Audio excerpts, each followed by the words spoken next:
microphone. It was set up for Leo. Okay, how's that? Yeah.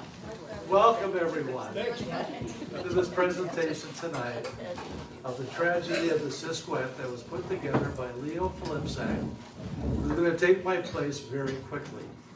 I want to thank you all for coming.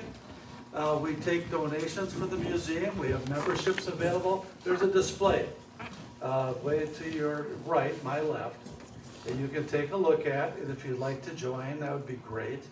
We're always looking for more people to join and more people to help us with docents. So we're open Thursday, Friday, Saturday, and Sunday. So, and we always have openings for people who want to be a docent. So with that being said, I'm going to turn it over to Leo.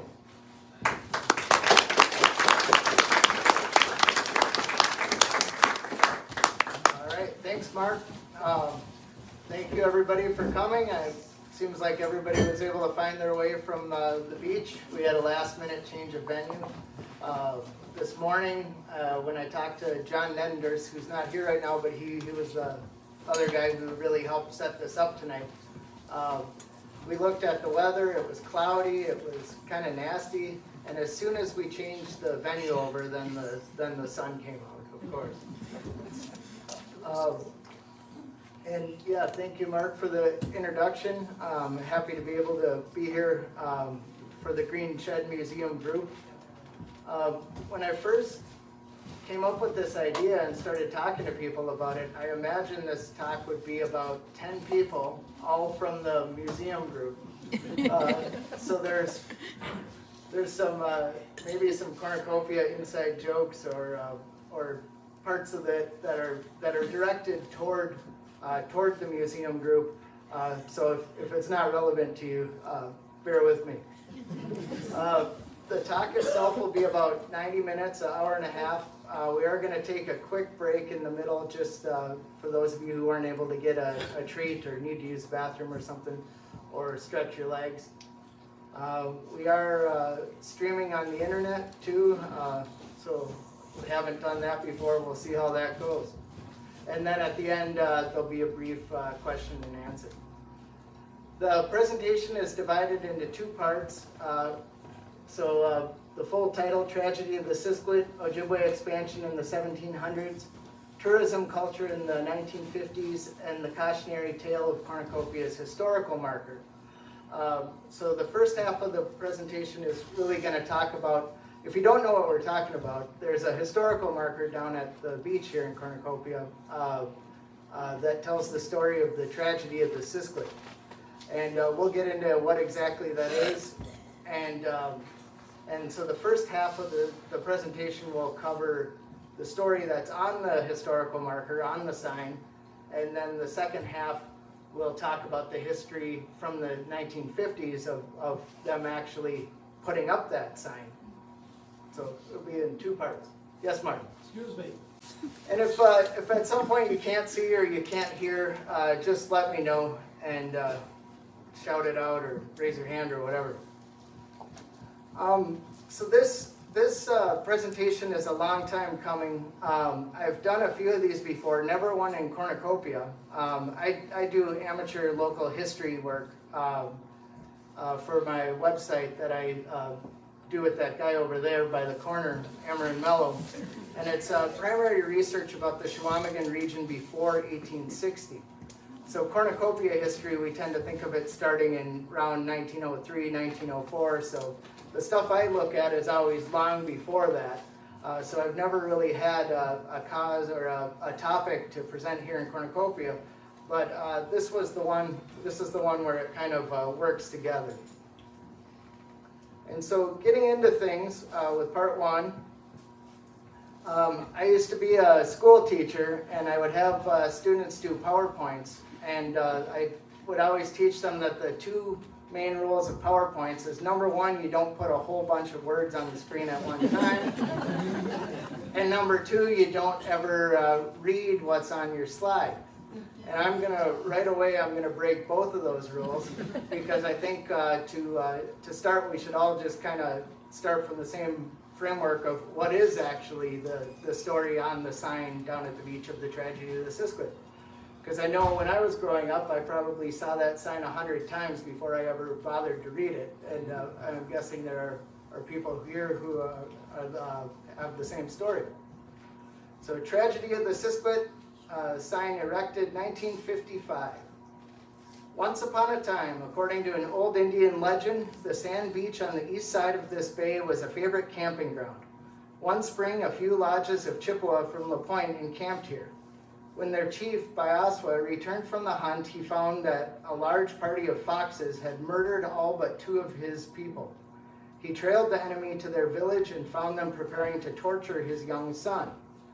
Chief Bayaaswaa stepped proudly and boldly forward and offered his own life if the foxes would release his young son, whose tender feet had never trodden the warpath. Fearing the consequences if they refused so noble an offer, the foxes released the son and burned the father instead. The son returned to his relatives at La Pointe, and his story brought a quick and decisive revenge. So pretty intense stuff we're starting with here.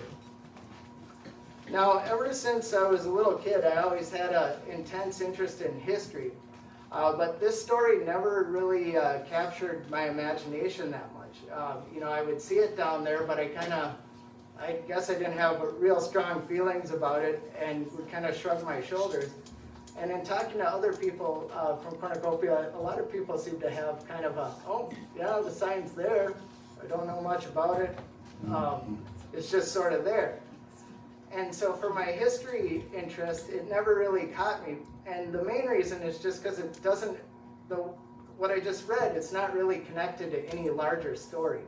There's no names, or there's one name, but there's no dates, there's no effort in the text to connect it to any bigger picture of what was going on in history.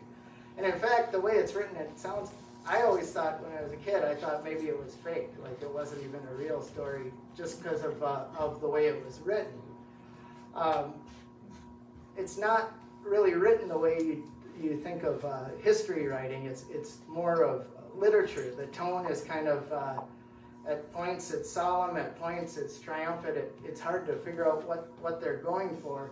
And some of the language, I think, the kind word you could use would be outdated, and there's probably some less kind words you could use to describe the language. And so this was, when I was a kid, this would be the late 80s, early 90s. You know, 1955 was ancient history. And at that time, there was a lot of Ojibwe history coming out of Red Cliff and other places. This was the time of the Fish Wars and Act 31 and all that. I'm looking at Mr. Kane back there in the back row. And the kind of historical and cultural material coming out at that time captured my interest a lot more than the Tragedy of the Siskiwit sign. So then I went on, and in college, I had never had a real strong local history interest until I got to college, because I thought there really wasn't that much. I never knew growing up how rich the historical record is around here. And a lot of people, I don't think, realize that just how far back the written record goes and how dense the written record goes.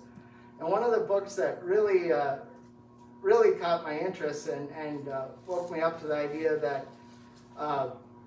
written history, and obviously, you know, the oral history around here goes back thousands of years. When I'm talking about the record, the historical record here, I'm talking about specifically the written record.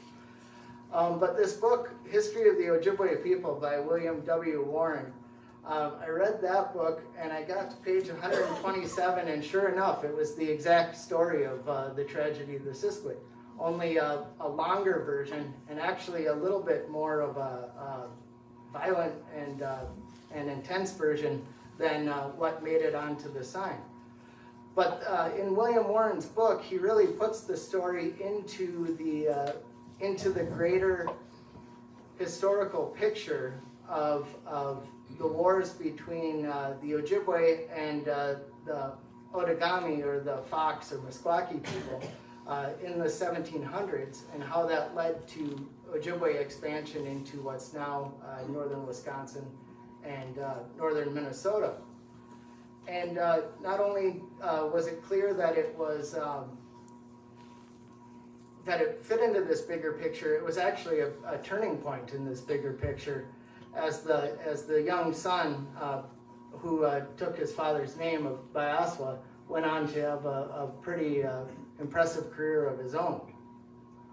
So before we get into that, we should mention who this guy William Warren is. So Warren was a Cadet. He grew up on Madeline Island, spoke Ojibwe as his first language. His grandparents were the famous Big Michael, Chequamegon, Cadet, and Ikweseway or Madeline. And so he was from probably, if not the most prominent family on the island, the most powerful economic family on the island. His own father was an American, Lyman Warren. He was a fur trader. He came and married into the Cadets. And so his father sent him to learn English and reading and writing and such first at Mackinac and then to New York. He came back and got a job working for the government, for the U.S. government, for the Indian Department, in various different roles.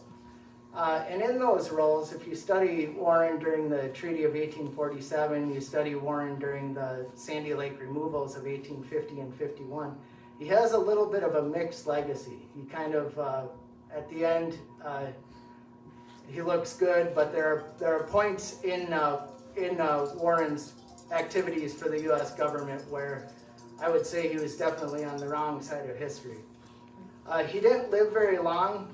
He died. He only made it to 28 years old. And as I said, he grew up in sort of this wealthy and powerful fur trading family on the island, but his family had lost everything. His dad kind of went crazy and was fired from the American Fur Company. So Warren lived most of his adulthood always trying to find money.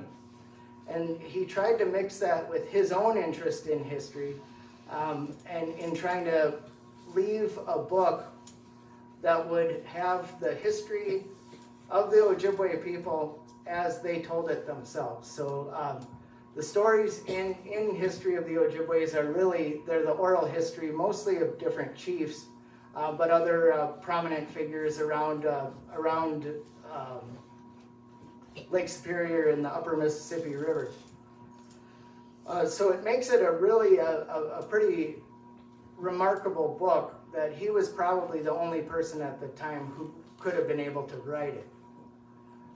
It's not a perfect book by any stretch, and it gets a lot of criticism. And one of the things it's criticized for is that it's very heavy on war and conquest and those sorts of stories. You get the sense that a lot of the chiefs, they kind of wanted to talk about their grandpa's, greatest achievements on the battlefield, more so than kind of the stories of just everyday life. And for that reason, he gets criticized. But also because if you read Warren, he was an Ojibwe person himself, but he refers to his relatives using the same sort of language that was very common in the 1850s, savages, children of the forest sort of language. And then all the sort of ideas that are associated with the vanishing Indian fallacy or manifest destiny, just basically, as he's writing for an American audience with the understanding that within a generation or two there will be no more Native people, and that God has ordained that America will rule from east to west, and there's nothing that can stop it. Obviously, there are still Ojibwe people today, so the vanishing Indian fallacy is just that, a fallacy. But we'll come back to that in the second half of the time. Some have suggested that maybe Warren leaned into that a little bit because he could sell more books. He had to make money for his family because he knew he was dying. But then getting to the story, so we've talked a little bit about the Ojibwe or Chippewa people. The other group of people, the other nation involved in the tragedy of the Siskiwit story are the Meskwaki or the Fox Nation. Or as the Ojibwe know them, the Outagamie, or if you, down by Appleton, there's Outagamie County. That's where that name comes from.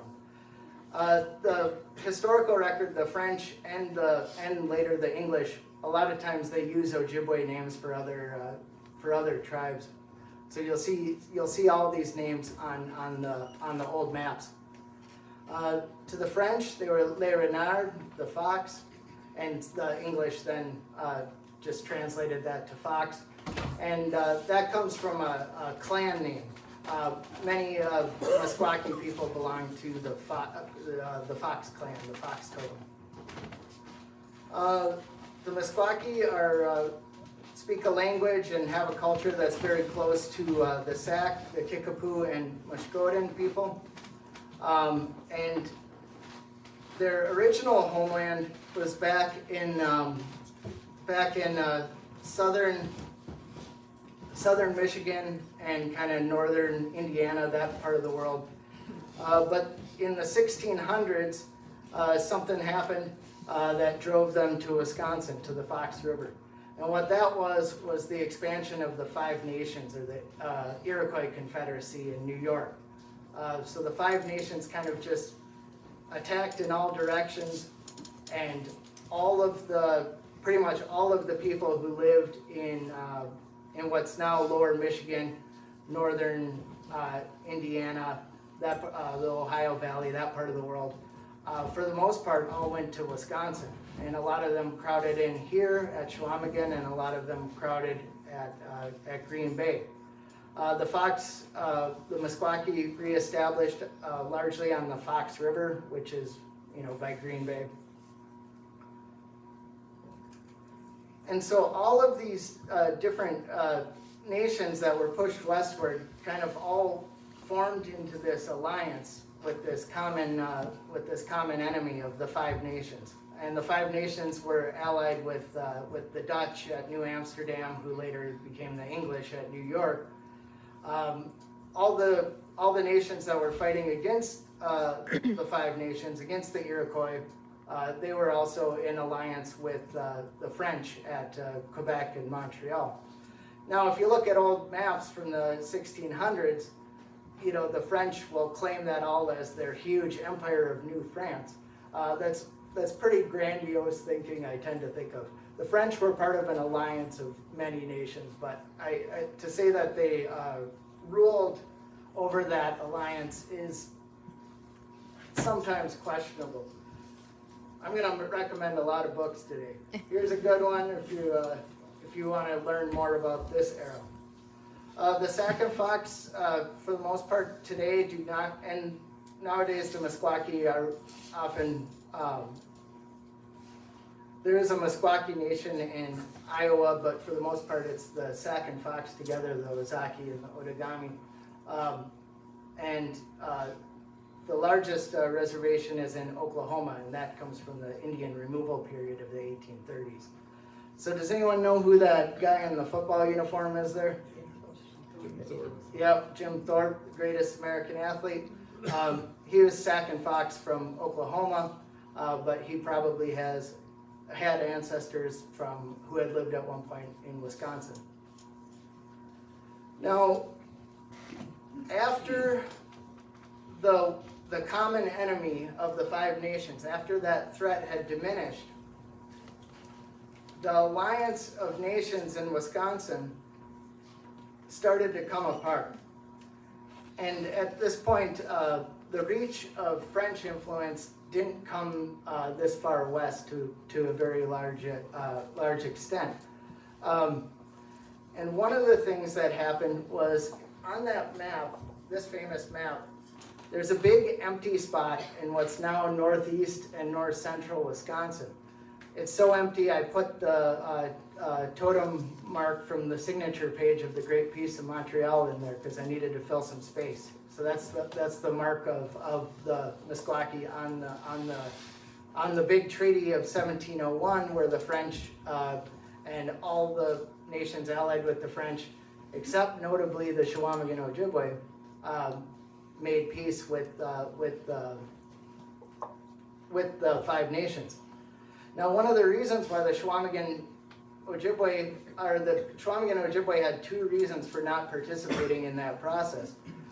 Number one, it excluded the Dakota, and at that time the Chequamegon Ojibwe were in league with the Dakota, were allied with the Dakota, and we're going to talk a lot about wars with the Dakota in Minnesota, the Sioux, the Santee Sioux, but there were also long periods of peace, and I think sometimes that gets overlooked if you read too much William Warren, that peace is a big part of that story as well. But also, the Ojibwe on Lake Superior were coming into direct conflict with the Meskwaki down at Green Bay over this region that's empty on the map. So that's the headwaters of all these rivers like the Ontonagon, the Wisconsin, the Flambeau, Manitowish area. It's an area, you look at a satellite map, it's just absolutely filled with lakes. So it's that whole area around Eagle River, Minocqua, that whole region. There's lakes everywhere, and a lot of those lakes were rich in wild rice and beaver. So it was a contested area. So the French were already in a position where they were going to maybe have to choose between if they wanted to be allied with the Ojibwe on Lake Superior or allied with the Fox at Green Bay. And even though the Ojibwe were a pretty remote part of this alliance, Lake Superior was pretty far from Detroit, Quebec or Montreal or even Detroit. If you think that Lake Superior is also sort of the gateway all the way to the Canadian prairies, Lake Winnipeg and beyond. So the best fur was going to be coming through Lake Superior. To make matters worse, the French government tried to monopolize the fur trade, and Sir Cadillac, he opens up his one trading station at Detroit. And basically, all of these nations are expected to come to Detroit to trade, rather than sending individual traders and voyageurs, forest runners, to villages throughout the territory. And what happened was, when the Meskwaki went there, that had been part of their original territory before the Iroquois expansions. So they started telling everybody that they were in charge around Detroit. So particularly the Ottawa and the Huron or Wyandot, who were the closest allies of the French, they started to get really mad at the Meskwaki too. They were also in conflict with the Illinois Confederacy down by Milwaukee, Chicago, that area. So basically, everyone at once, except for those nations that I mentioned earlier, the Sac, the Kickapoo, Muscooten, they all turned against the Meskwaki all at once, and there was a series of Fox Wars from 1712 to 16, and then another second Fox War. And basically, the Meskwaki were the big losers in these wars, and were essentially decimated, and that's around the time when they became one nation with the Sac for the most part. The French, they actually got the king to declare a full intention of genocide against the Meskwaki. Basically, the King of France ordered that the Meskwaki should be wiped off the face of the earth. It was the other allies, the other nations, the Ottawa, the Huron, who were against that, and convinced, or said, we're done with this.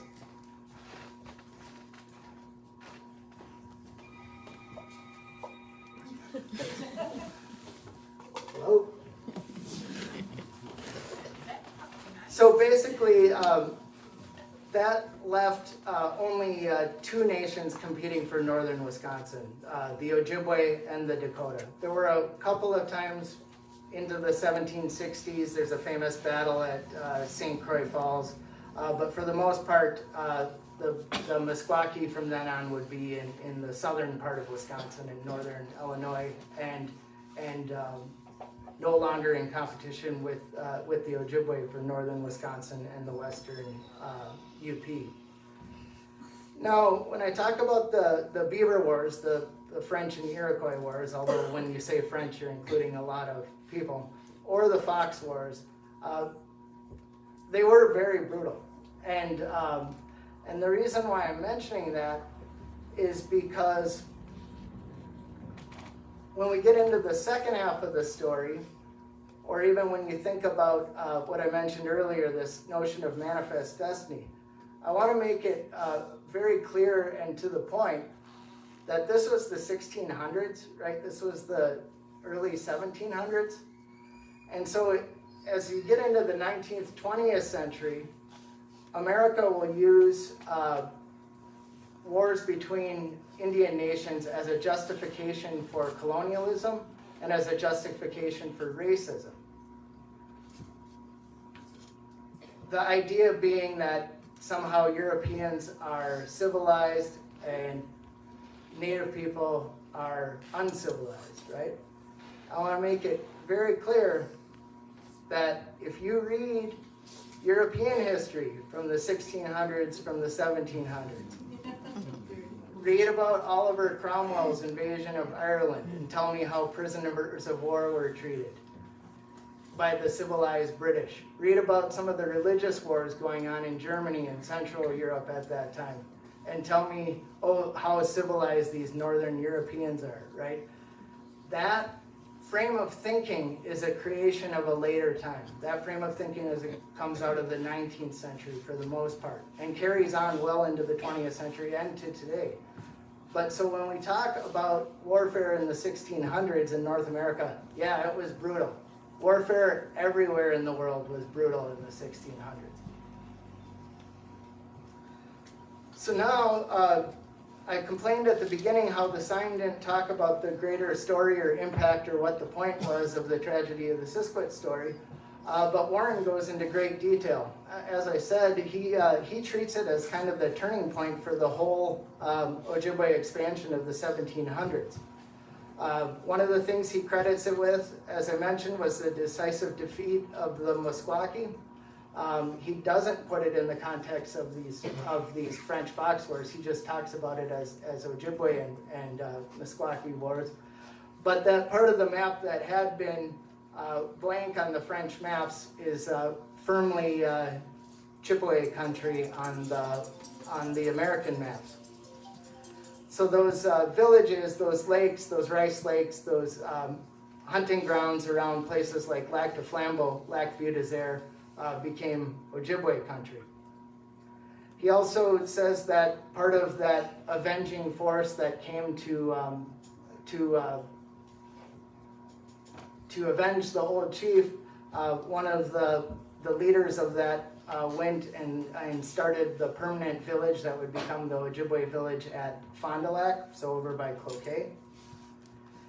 And then young Bayaaswaa, the child, the boy, he grew up, and as a young man, according to Warren, he was a very successful war chief, and he was the one who established the first permanent Ojibwe village on the upper Mississippi River, and that was at Sandy Lake. It's kind of hard to see on the map, but Sandy Lake is right here. And from that central village of Sandy Lake, a lot of the other famous villages at places like Leech Lake, Cass Lake, Gull Lake, Crow-Wing, that whole region of the upper Mississippi became, it wasn't without a struggle, but it would become Ojibwe territory, and young Bi-aus-wah was a big part of getting that started. According to Warren, as the young chief got older, he got established at Sandy Lake. He also became a very widely respected civil chief and a leader in making peace and peace efforts between the Ojibwe and the Dakota. And Warren talks about how he was never able to bring about a lasting peace necessarily, but what he did do was made treaties with the Dakota chiefs to end the practice of torturing prisoners of war. Warren doesn't say it, but I've seen it in other sources. This story of Bayaaswaa is actually, it's widely repeated in Ojibwe history literature and also in oral history when I've talked to different scholars and elders about it. This is a story that is known, and so it's thought that maybe his experience as a child led to him taking a particular interest in that. Warren also talks about Bayaaswaa in the context of lots more Ojibwe people. So the Ojibwe people were already, on Lake Superior, at La Pointe, at Chequamegon, at Keweenaw or Lance, and then of course at Sault Ste. Marie, and then at various times on the Chippewa and St. Croix rivers. But at some point in the early 1700s, lots more Ojibwe people came into this region, especially from Grand Portage and Sault Ste. Marie. And around that time, Bayaaswaa himself was a member of the Loon clan, and Warren credits his success as a chief with kind of raising the profile of the Loon clan generally in western Lake Superior.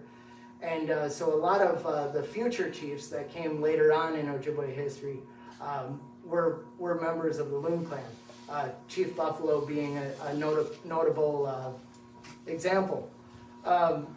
This was all kind of to Warren's chagrin. He would have preferred that the Crane clan be the most prominent clan because those were his relatives, the Cadats. His great grandpa was White Crane. So, did this one event, this one tragedy, the Siskiwit, create all these other things? Would some of it have happened otherwise? Possibly, but I think it's worth mentioning that it takes such a prominent place in Warren's book, because that tells you that the people in the 1850s who are telling him these stories, they saw it as a big event in their own history. So this tragedy of the Siskiwit story does matter. It's a big deal. Where else is Bayaaswaa in the historical record, or in the written record?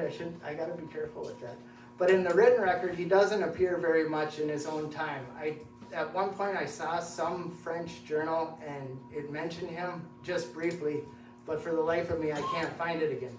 But there are sources from later on, from his relatives that talk about him. Probably the most notable and famous one is the family tree of Loonsfoot, or Mangazid, who was a chief, a speaker from Fond du Lac. Kind of a all-around interesting guy. He pops up in a lot of books.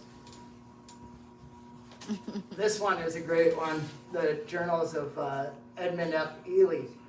Ely was a Protestant missionary at Fond du Lac, basically trying to destroy Ojibwe religion and culture as quickly as he could.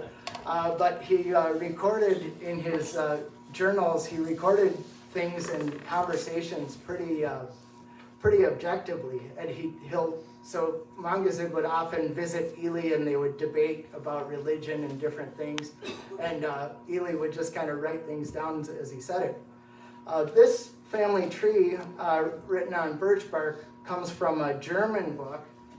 I got that one down here too. Get you Gami, by Johann Kohl.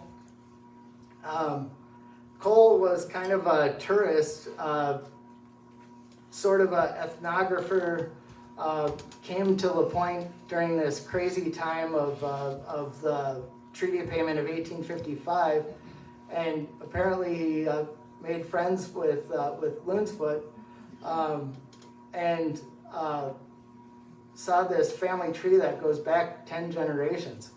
So I know there's people in the Loonsfoot family here, and you guys know your names of your ancestors back 10 generations. I certainly don't know my own. And he mentions his grandfather Bayaaswaa, so that's Bayaaswaa the younger, and he mentions knowing him and learning, basically learning how to be a religious leader from him. And so from that, we can sort of probably date when this tragedy, the Siskiwit, is, plus or minus 15, 20 years. I would guess that it probably happened around 1715, 1720. So kind of right in the middle of that Fox Wars, these larger series of wars. Another notable thing from this, from Loonsfoot's family tree, is that he doesn't refer to his great-grandfather as Bi-aus-wah. He calls him Michi-wayan, so that would be the elder Bi-aus-wah. I won't worry too much about that because a lot of Ojibwe people had two names, especially it seems like the chiefs. I think Chief Buffalo had 3 or 4 at least names in Ojibwe, so that's not overly surprising. We do know more about his descendants than we do know about him. Here are 3 of them, and they tended to follow, so young Bayaaswaa, the boy in the story, we know that he was a widely respected civil chief in the upper Mississippi, and so his descendants kind of followed in his legacy. So his son, Broken Tooth Gadawabade, he was followed a lot of the same pattern as his father, working towards lasting peace in the Ojibwe and Dakota Wars. And then Broken Tooth's 2 sons, we already met Mongazid or Loonsfoot, but then the one, he left Sandy Lake, he went to Fond du Lac and became kind of the main speaker orator for the Fond du Lac band.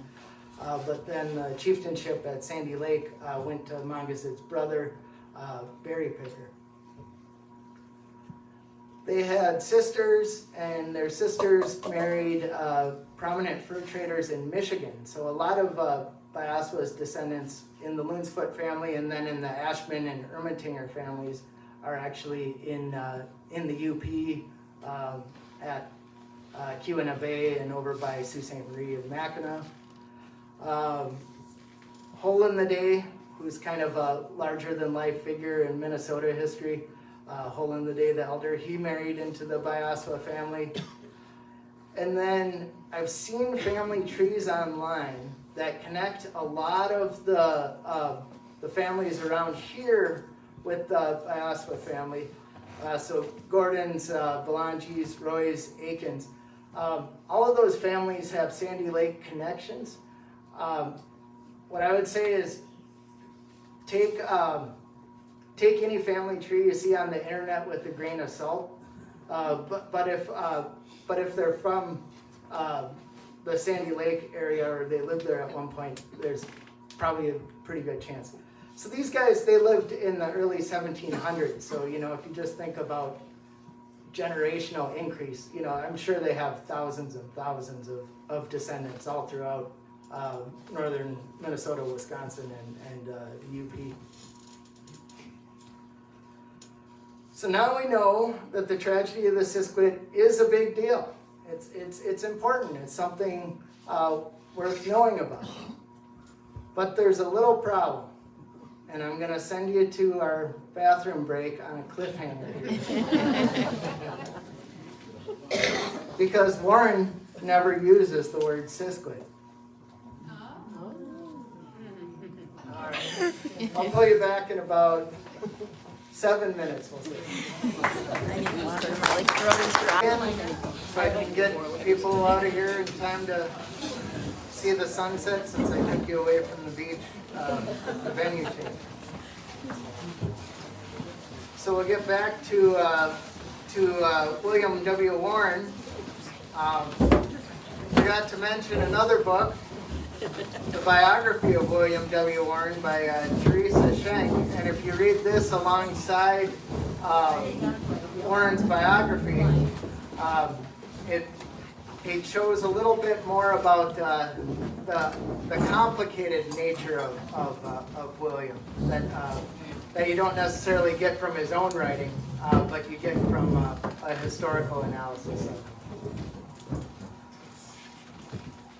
So, I mentioned that the story in Warren is basically the exact same story on the tragedy of the Siskiwit sign. It even uses a lot of the same language. So that quote about the tender feet that never trodden the warpath, that came directly out of William Warren's book. But there's the only part on the sign that isn't taken directly out of that source is that word Siskiwit. Because in William Warren's book, he says that Bayaaswaa, when this happened, he was camped at a place called Bi-aus-wah, a bay on the lake shore situated 40 miles west of La Pointe. Now this Bi-aus-wah was a well-known place in this era, or in the era when Warren lived. I mentioned Ely, the missionary at Fond du Lac, who kind of made everybody angry and never converted anybody, but left really good journals. He made frequent trips back and forth between Fond du Lac and La Pointe, and as he did it, he would talk about the different places he camped at all the different little rivers that flow into the lake on the south shore. And he mentions places like Siskiwit and Bi-aus-wah frequently in his journals. And so here's an example. On the 9th of June in 1838, Edmund Ely had breakfast at the River Brule. Then he went to Bi-aus-wah loaded with fish. Or no, the guy with the fish got ahead of them at Bi-aus-wah, so they were trying to find him to get the fish. They made the traverse at Birch Bark Point. So usually, if it was a calm day especially, you try to canoe along the lakeshore as much as you can, but you get to the end of Bark Point, you just go straight for the tip of Romans Point rather than going all the way along along Bark Bay. So that's what they're talking about that. And then they saw a tent at Siskiwit River, but then made their way along to Sand River or Sandy River. So in this journal entry, it's pretty clear that Bi-aus-wah and Siskiwit River are two different places.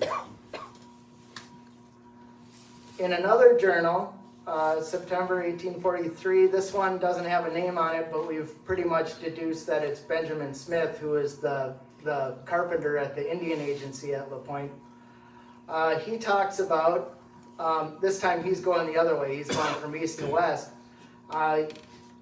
They camped at Siskiwit Bay, got up in the morning, the weather was okay, they got to Bark Point, and then the weather got real bad, and they got driven ashore at Chequamegon River.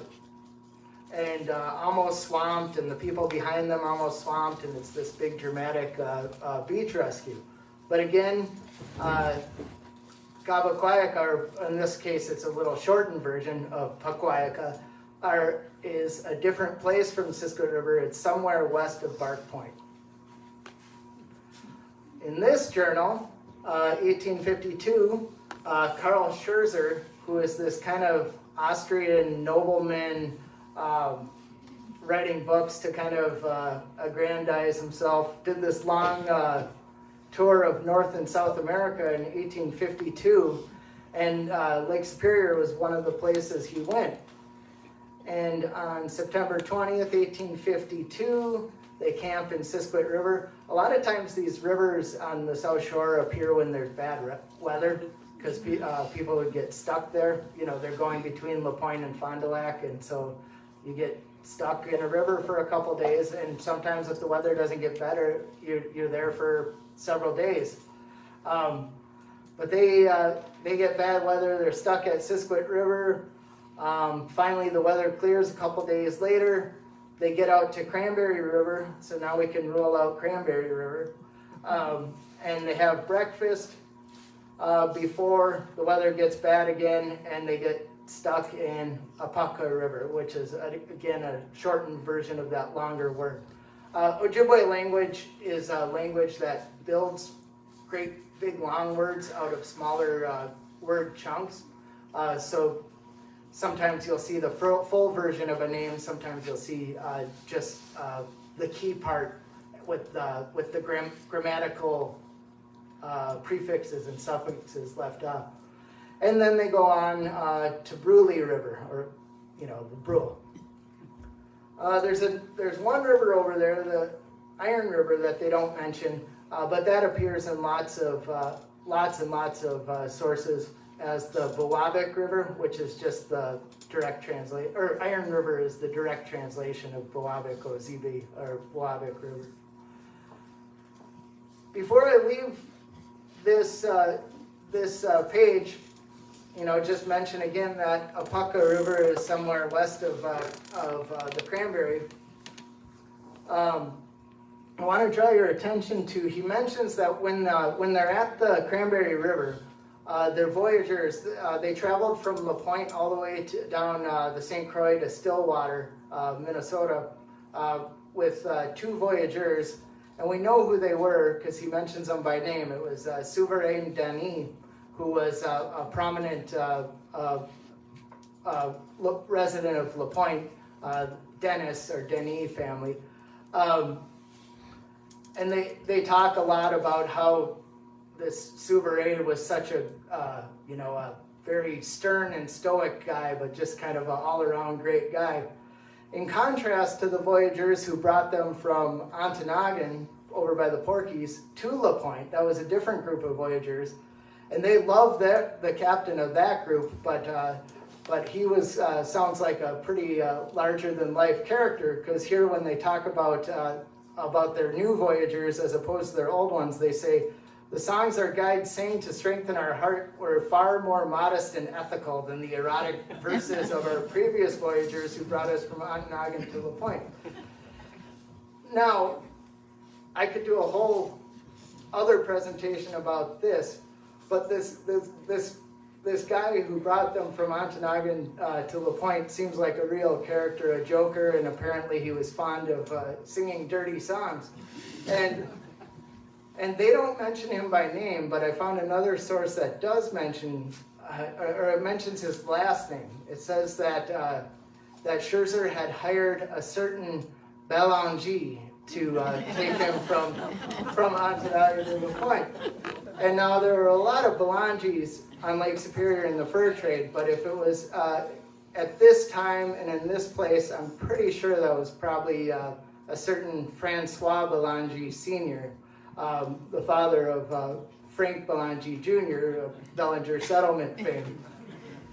And now the reason I highlighted this was because, we all know a lot of, most of us, many of us know a lot of the direct descendants of Francois Belanger Sr.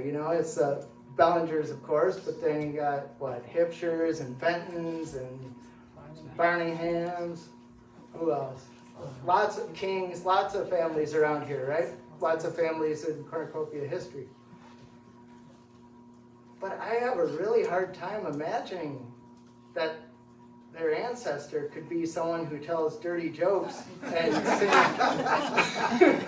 sings these dirty songs, because I'm thinking of a guy I grew up with. He was a year older than me in school. We used to ride the bus together, and he would kind of hold court on the bus, and man, I learned a lot from that guy.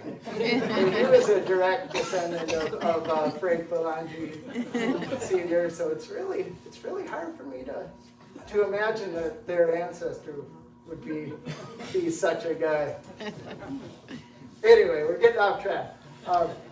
Back to the main story. So this Gabaquanica is not Siskiwit. It's west of Bark Point. It's west of Cranberry River. And if you go to the Great Lakes Indian Fish and Wildlife, they have an online atlas that gives Ojibwe names of all the different rivers and lakes in the ceded territory, or most of them anyway. And very clearly at Port Wing, at the Flag River, that's Gabaquanicaning or Gabaquaica, just a slight grammatical variation. And the truth is, the The answer was staring us in the face all along, because the key part of that longer word, apakwanik, means in Ojibwe to make apakways. And apakways are coverings for a wigwam.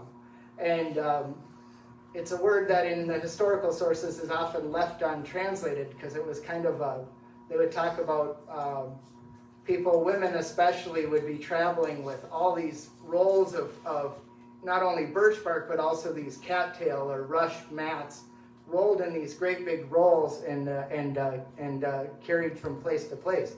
So you make a new frame of a wigwam at each new place you go, but you keep the coverings as long as they're still in good shape. And the cattail apakways, the rush apakways, were also used on the inside of the wigwam, sort of to sit on, or just sort of as a floor. And if you go to Flag River, if you go to Port Wing, you can see why that was the place where you would go to get cattails, because it's full of them. That there's a Bibbin Lake, or basically just the mouth of the Flag River there. And Flag River, it's spelled with 2 G's, and that doesn't mean a flag like wave the flag, although it has a little bit of a common root. When you see flag with 2 G's, it's a little bit of a outdated word, but it basically just is a old word for reed or rush. You think of sweet flag, blue flag, plants like that. So Gabakwayaka is Flag River. Now I should mention, because I have talked to people and it does pop up in sources, that there are some interpretations that would put it as Bark River, and it's mostly secondary sources. There is a map that shows Apakwe River as Bark River. I'm inclined to disagree with those interpretations, but I've been wrong before. So where did this mix up? Why did it get mixed up? How did it happen that this ended up being called the tragedy of the Siskiwit? Well, for that we have to go back to the first mention of the Siskiwit River, the word Siskiwit, that I've been able to find in a historical record, and that's back in 1805. Francois Maillat, who is a trader for the Northwest Company, he had a trading post in Lac de Flambeau, and as he was making his way back to Grand Portage at the end of the trading season, they camped at the River Siskiwit. Why that's important, we'll see. I don't have a picture of Maillat, so I just put pictures of the different fish that he mentions in his account. He talks about finding a half-eaten whitefish by an eagle, and then eating it himself. So I put the whitefish on there. Then the sturgeon, because big Majang Kadat set him up with a whole bunch of sturgeon when he came out to Lake Superior, so he was pretty happy about that. And then, of course, Siskiwit is a fish. It's the fat trout down at the bottom. Here's the guys who messed things up. So it's not someone from Cornucopia who screwed this part of it up. Because when we get into the next part, we're going to talk about all the different characters involved. So Reuben Gold Thwaites, who's actually a very respected historian in Wisconsin Historical Society, he famously translated the Jesuit Relations, which was a massive labor. He also translated Maillat's journal, and he put in a footnote that the Siskiwit River was the same place as Gabakwayaka from Warren's account. And he relied on that as a source from Sam Fifield, who is a legislator down in Madison at the time, but he was a newspaper guy, the Daily Press from Ashland. Fifield, Wisconsin is named after him. So these two guys were the ones who messed it up and combined the two places into one. All right, so now we're going to get to the second part of the story. It's a little shorter than the first part. And to do this, you got to go in our time machine, because I'm going to pull you out of the 1700s and all the way to the 1950s. So we all have to imagine for a second that we lived through the Depression's over. We lived through the war's over. Detroit's booming, they're cranking out automobiles. The government is building highways everywhere. It's the perfect time to just, on a weekend or a week in the summer, just go for a drive. Where are you gonna drive? Drive anywhere. See the USA in your Chevrolet. So lots of different towns wanted to cash in on this boom in motor tourism. You know, of people just driving places, right? You gotta stay at a hotel, maybe buy some souvenirs. And one of the towns that wanted to cash in on that was Cornucopia, right? You can see on the map there, Highway 61 going up the North Shore, that was drawing lots of tourists to just kind of drive the scenic drive along the North Shore. So the people in Cornucopia, Herbster, Port Wing, they're kind of thinking, how do you get people to not just blast across Highway 2 when you're going from Duluth to places further east? How do you get people to come on Highway 13? Well, this was such a problem that they made a group. They created a South Shore Alliance Scenic Highway Committee. That sounds very familiar. That's what I was in Cornucopia. And the idea was to draw traffic on Highway 13 that would have otherwise gone on Highway 2. And one of the big project involved in that was to actually move Highway 13 closer to the lake in various places. So for those of you who might remember from way back when, so Highway 13 used to just come right down Superior Avenue, right? And then there's the old 13 out between Port Wing and Herbster. So I think this was the time period when all of those little chunks of the highway got moved closer to the lake as part of this effort to get people to drive down Highway 13 because it was pretty to look at. You know, it was nice to look at the lake. They named as the chairman of this committee, the guy whose fish shed we were supposed to have the talk in, a certain Herman Ellers. And I put down that so it's appropriate that he's going to be the protagonist of our story because we were going to be in his building, even though we're not now. But I put down that Herman was kind of the reluctant chairman because in all this correspondence he talks about how he was sort of appointed or instructed or basically, you know, kind of stuck in charge with this idea that all these different Herbster, Port Wing, Cornucopia people had. This letter, it might be hard to see for those of you in the back, on the Fleeth Ellers Mercantile Company letterhead, which is pretty cool because back when I worked for Herman's son Harold at the store, all my paychecks were from the Fleeth Ellers Mercantile Company. At the very top it says, Cornucopia, Wisconsin's northernmost village, is located on the South Shore Scenic Drive of Highway 13. And so I actually went down to Madison, and Sophie, my daughter, and I, we went to the archives and we found the whole folder of papers connected with the creation of the tragedy of the Siskiwit. So all these documents from the 50s about the creation of the historical markers. So we got kind of all the correspondence, all the letters back and forth that happened at the time. And the first letter, Herman sends one to the Wisconsin Historical Society just looking for any kind of history that they might have in their files about Cornucopia. Why does he want this? Because in that same year of 1953, historical markers are in the news. Apparently, it was a huge problem back in the 50s and before that of people putting up illegal or unofficial historic markers, right? So you just slap a George Washington slept here on your house or something and then you can charge people money. Apparently it was a big enough problem that the state legislature had to get involved and legalize historic markers. Basically they created a commission that would review them under strict scrutiny and then give the official state stamp of approval to these historic markers. So this group in this South Shore Alliance group, they're like, oh yeah, you know, as part of this larger effort for the scenic highway, let's get us one of those. but they don't have an idea, right? But then an idea pops up. It doesn't come from the Wisconsin Historical Society, it comes from the Minnesota Historical Society, but via the Wisconsin Historical Society, and then via before that the Minnesota Historical Society. So it goes back and forth. But the person who came up with it was Dan Daly, who is the president of the Port Wing Bank. And he was kind of a general history buff of the South Shore region. If you look at any of the Port Wing Historical Society's materials, his name is all over them.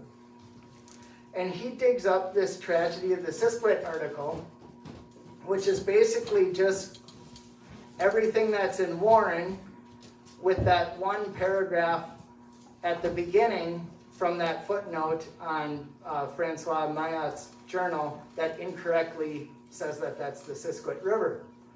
So he finds this article, they're excited, they got an idea.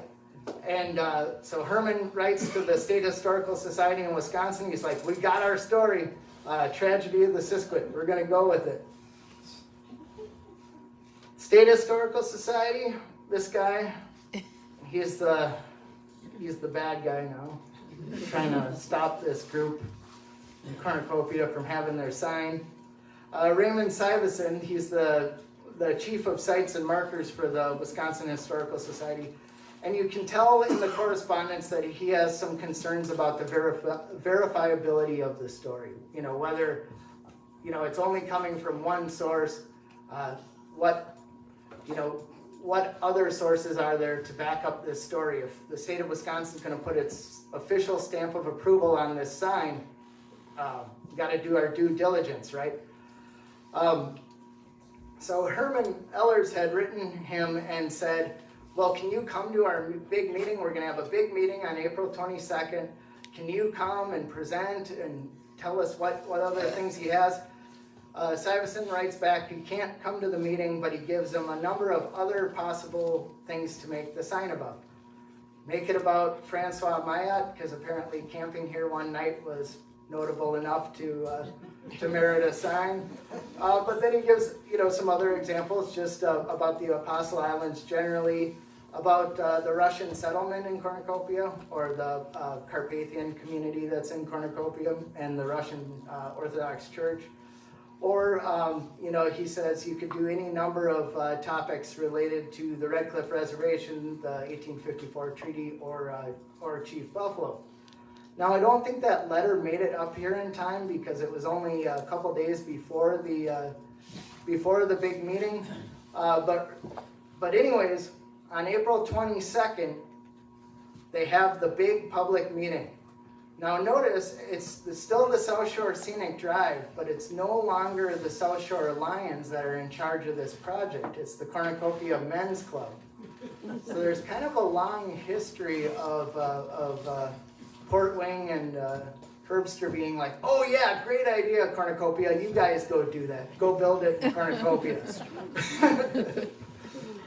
But anyways, the conclusion of the big meeting of the Cornucopia Men's Club is that it's inconceivable that Wisconsin can be blind to the advantages of a scenic highway. So really what they're talking about, really the big project going on here is moving the highway and then conducting this huge advertising blitz all over to try to get people to drive on Highway 13 instead of Highway 2.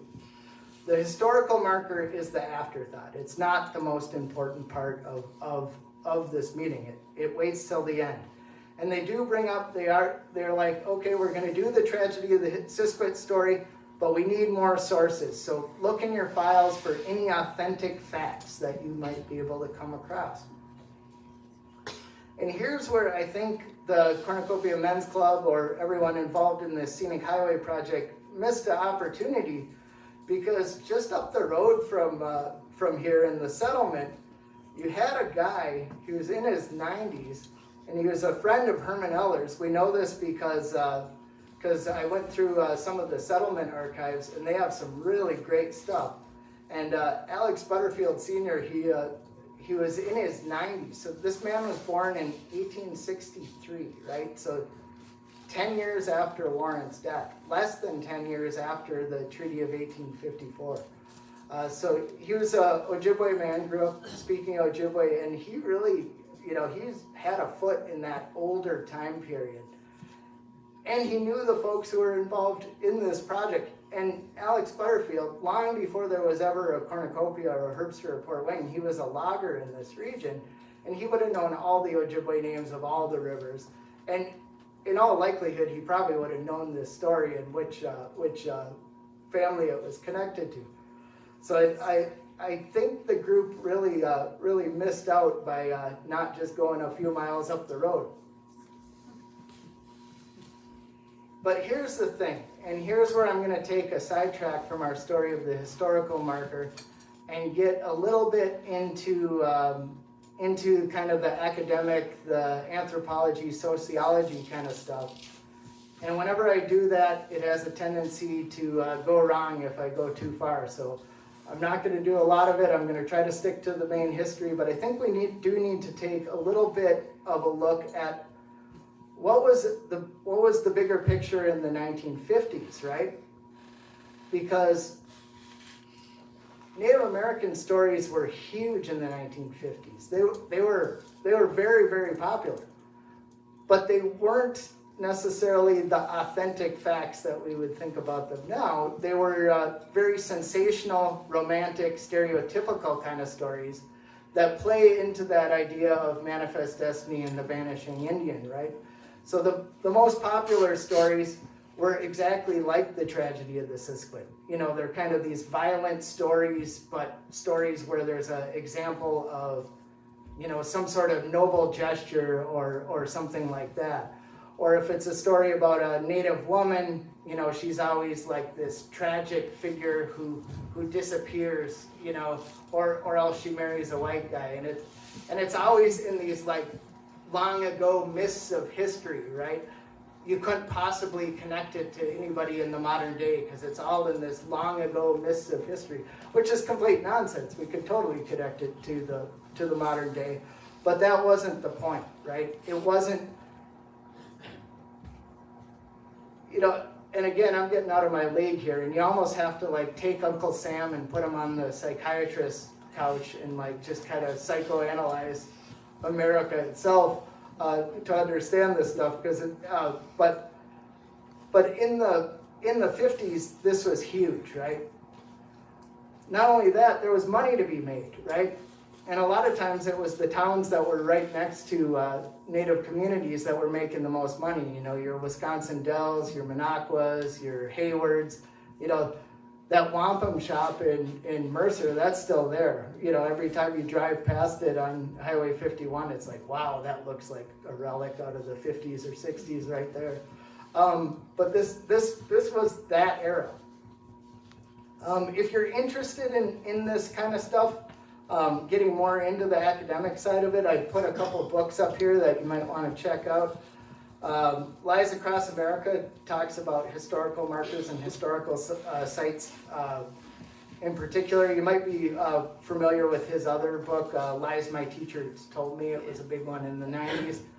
And then these two books with almost the same title, Playing Indian and Staging Indigeneity. From the titles you can tell which one is more academic and which one is more mainstream. But those are both by Native American authors, kind of analyzing this period and kind of this strange sort of juxtaposition of this romanticization of Native culture, but a kind of a distorted view of it. I got to put in an extra plug for Staging Indigeneity because it's written by Dr. Katrina Phillips, who's a Red Cliff member down at McAllister. And so here's a quote out of that book, and she's talking in this about pageants, Indian pageants, but I think you could take out the word dramas and put the word historical markers in there and get basically the same effect. So salvage tourism does not directly apply to the Indians whose histories inspired the historical markers. Instead, their histories become commodities, a neat package sold to non-native tourists who dream of imagined Indians of the past. So you're getting a story that's that's a good product, right? Like that's the point of these historical markers. And the tragedy of the Siskiwit is not unique in this regard at all. There are historical markers very similar to that all across the state, all across the nation. I talked about playing Indian, or that was the title of another one of the books. Here's a good example of this. This is from Two Rivers, Wisconsin. This is the Cub Scout banquet where the Indians are the Boy Scouts who are coming to honor the Cub Scouts in Two Rivers, Wisconsin at this banquet. I picked out this picture because this could really be any town, any small town, anywhere in America at that time. But I picked out Two Rivers for two reasons, and the first one is because we've got three future residents of Cornucopia in this picture. And before I tell you who they are, I got to read a little disclaimer from the guy playing the drum on the bottom left in the front row. I have to paraphrase this disclaimer a little bit because it has a lot of profanity in it. First, I can't believe my own son would throw me under the bus like this. Second, do you think I had any choices when I was in 4th grade? Scouting was all part of my dad's crazy manhood, character, bravery building trip. All right. So behind my dad, though, here, this guy who looks like he's about to storm the Capitol. That's my grandpa, Robert Phillips. And Grandpa lived here for 8 or 9 years at the end of his life, and I know many of you knew him. And my grandpa was one of the most stern, serious, by the book kind of people I ever knew. So to see him dressed up as the QAnon shaman, I still cannot wrap my head around that is my grandpa, the Navy veteran, who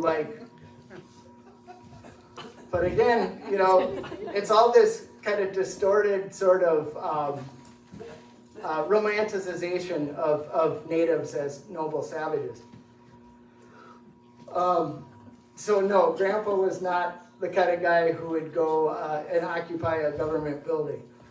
This guy next to him, he would, but for different reasons, for much different reasons than the January 6ers.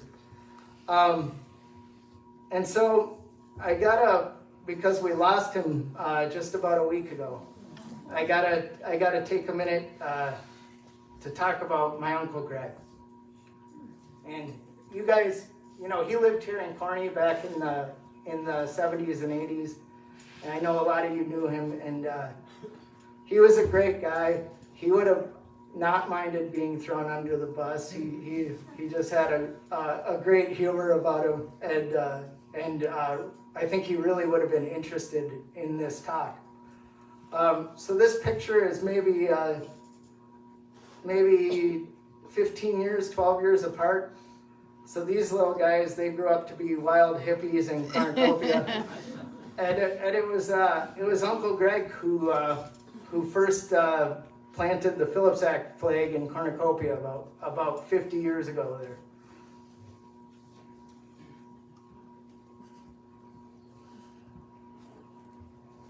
My Uncle Greg was kind of a radical in Madison there in the early 70s.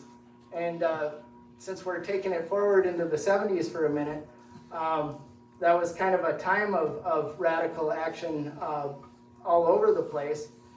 And one of the places that they would have been reading about in the newspaper, because it's just next to their old hometown of Two Rivers, not too far away in the Green Bay area.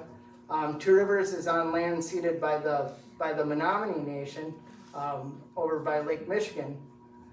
In the 70s, The Menominee Warrior Society famously occupied the monastery down there, ate a deer in the Menominee activist movement. She was really going in the 60s and 70s.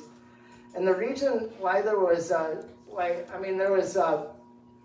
activism and militant movements happening all across Indian country in the 70s, but especially strong in the Menominee Reservation, was because the Menominee Reservation didn't exist at that time. The U.S. government and the state of Wisconsin actually terminated the Menominee Reservation, and in theory terminated the Menominees as a nation in 1959 as official policy. So there's Governor Nelson signing the final action. Because while America was fascinated with Indians at this time, the policy of the U.S. government towards American Indians was of forced assimilation, of trying to get everything that was Indian out of Indians. Some pictures from closer to home. I thought this one is an interesting contrast with the Two Rivers Boy Scouts. These are all kids from Red Cliff, and if you look close, it must be 4th of July because they're all dressed up like Minutemen with the tri-corner hats, Yankee Doodle kind of stuff. And it's kind of funny because it's not very historical. If you think of Chequamegon, the ancestors of these kids, right? I don't think many of them did fight in the American Revolution. They certainly fought in the War of 1812, but they certainly weren't on the American side in those wars. And then another picture here from St. Mary's Industrial Institute for Indian Girls in Bayfield. This is a little before the 50s, but it shows clearly that what was going on in that era. So these girls are not being, for the most part, encouraged to connect with their stories of their ancestors, with their language, with their history. So while the German, Polish, and Belgian kids in Two Rivers are getting this sort of distorted view of Indian history, that's not what's going on with Ojibwe kids or Native kids all over. In the 50s, some of those policies that had been going on for many years, for many decades, kind of hit their peak with the relocation and termination policies. Those were sort of unique to the 50s. A lot of these other policies had been going on longer than that. We mentioned termination, the Menominee termination. Another big one was kind of relocation, where a bus would show up on the reservation and everyone gets a one-way ticket to an American city. These assimilation policies were, for the most part, disastrous for Native communities, and it's what led to the activist movements of the 60s and 70s would be a direct response to this era. And again, I need to get back to the story of the historical marker, but if anyone hasn't seen the movie Bad River yet, it's a great movie for a number of reasons, but one of the reasons is that it really covers this period of the 50s and really well. It's an amazing film. All right, so back to the historical marker. They got to bring in, so both the Herman Ellers and the Cornucopia Men's Club, now the Community Club, by the way, so it still exists, and Raymond Syverson, they at the Historical Society, they kick it up a notch, and it's Vic Wallen, who was the assemblyman from Grandview. He was the representative down in Madison for this region. Herman writes to him saying, hey, can you help us with this? And he gets it over the finish line. He talks directly to the director of the State Historical Society, Clifford Lord. This is the 50s. They probably had the 3 martini lunch, you know, shook hands, went home, and the tragedy of the Siskiwit becomes a historical marker with the language as it's written on the sign. It gets into the Ashland Press, shows up in the Wisconsin Magazine of History, and then it goes all across to all the different newspapers. And so now we're drawing to the end of the presentation here. But before we wrap things up, it's important I need to mention that today's presentation is brought to you today by Old Gold Filters with the exclusive Flavor Fresh process. Our Old Gold filters give you the best taste yet in a filtered cigarette. Old Gold filters, they taste terrific. All right, I'm just kidding, kids, don't smoke. But when you dig through old newspapers, you get to see some pretty crazy advertisements. So at the beginning, I said that it was, what did I say? Ojibwe expansion in the 1700s, tourism culture in the 1850s, and the cautionary tale of Cornucopia's historical marker. So now it's time to climb up on the soapbox and talk about what lessons can be learned from this whole saga. When you're working with history, first and foremost, check your sources. Double check your sources. I'm going to give Dan Daly and the South Shore Lions a pass on this one because they were relying on Reuben Goldthwaite's and some other pretty highly esteemed sources for this information, but the information was wrong. They built the sign 15 miles away from where the thing happened. History without context is meaningless. You know, if you don't connect it to a bigger story, what's the point?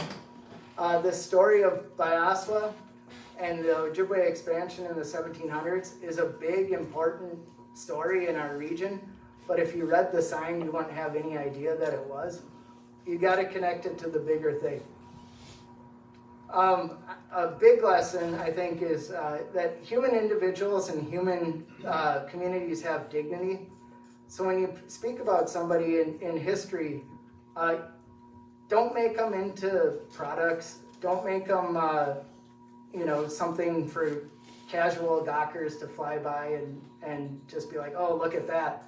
I always think of Helen Casino when I worked at the Fleet Ellers Mercantile Company at Ellers Store with Helen. She had the key to the Russian church right over through here. And people would come into the store and they'd want to go inside the church and take pictures. And she wouldn't let them. She said, if you come on Sunday when there's a service, we'll welcome you as if you're an old friend, but I'm not going to open up the church just for you to take pictures. And I think there's a lesson to be had there that, especially when you're talking about cross-culturally, you need to take the time to tell history right. And sometimes if you're telling it quickly, you can't tell it right. And related to that, just don't subordinate history to tourism. I'm not saying don't include history in tourism. I'm doing this on behalf of the Green Shed Museum. And, we want people to come to the museum. We want people to learn this stuff, people from out of town. But it can't be an afterthought. History is too important to be an afterthought. It's not just something you tack on to a bigger, whatever, advertising blitz. I always ask the neighbors might know something, but don't listen to Port Wayne. When Port Wayne comes to Corny and says, hey, you guys should build something, we gotta start saying, no, go build it in your town. It's such a great idea. So what do we do now? I mean, we've got this marker, it's got some problems that it doesn't necessarily communicate the things that it needs to communicate, but also it's in the wrong dang place. So I think there's a couple of options here, and what do we do? We could do nothing, You know, it's been up there for 70 years. We could leave it up there for another 70 and see if nobody notices. We could all go home and get our axes and saws and go chop it down right now, throw it in the lake, and hope that nobody notices that it was up there for 70 years and pretend it never happened.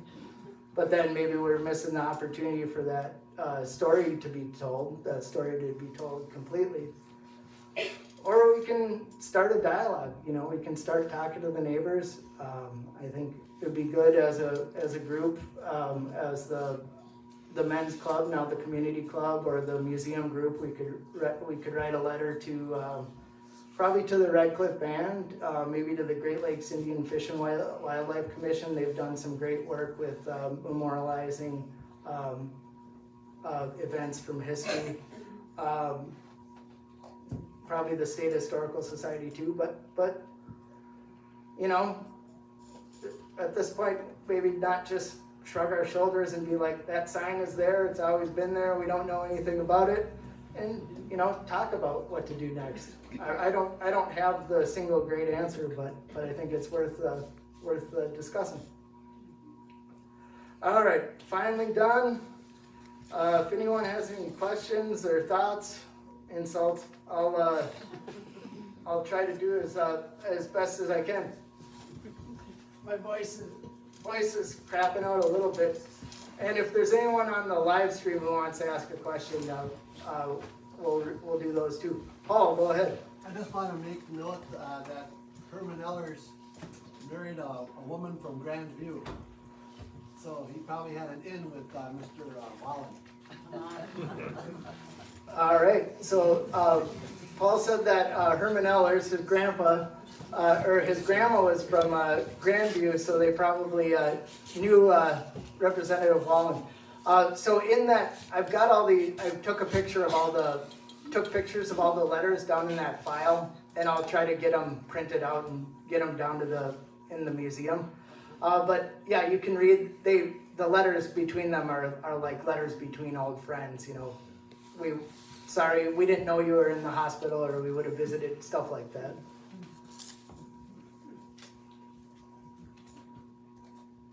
Well, I have another comment. All right. It seems to me they could have figured, somewhere in there you said it was 40 miles from the point. They should have certainly figured out that was Port Wing from the 40 mile. Yeah, but what's tough there is that canoe miles or trail miles? Yeah. Because if it's canoe miles, you might be able to think that that's here. Leo? All right, this might Ellie. be too big of a question, but could you give a quick little summary of what the story was, the accurate story of the tragedy? Well, the whole story, as I've told it here, or that's on the sign, it all just comes directly out of William Warren's book. And it's just the same story, only it's more expanded. Okay. I know there's oral history related to this event because I've talked to more than one person who's related to that family who talks about it as a big deal in their families.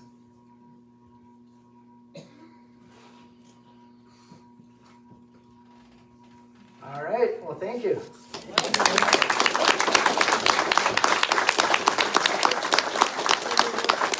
you're able to donate to the Green Shed Museum or join the Green Shed Museum group, please check it out.